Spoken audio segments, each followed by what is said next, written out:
Dardimiz pul bo'lib qolibdi. Kambag'al ilojsizlikdan, o'rtahol orzu-havasdan faqat pul topish kerak, pul kerak, pul. Nogironlar shukr qilayotganini ko'rdim. Boylarni ko'zi to'ymayotganini.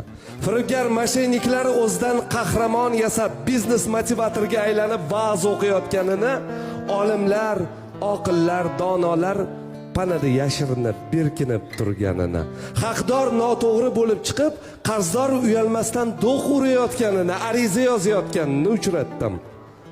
Iymonli bo'lishga emas, taqvodor ko'rinishga, o'zimiz uchun yashashga emas, boshqalardan yaxshiroq yashayotganimizni ko'rsatib qo'yishga intilayotganimizni ko'rdim. Eng yomoni bilasizmi nima? Mana shu holimizni bolalarimiz ko'rib katta bo'lyapti.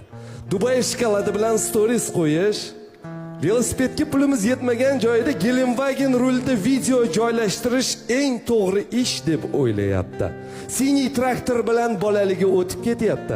Kvadroberga aylanib, it mushukka aylanib ko'chada yugurib yuribdi. Bir kun siz ham to'xtang, iltimos. O'zimizga ishonib, gohga birga boramiz.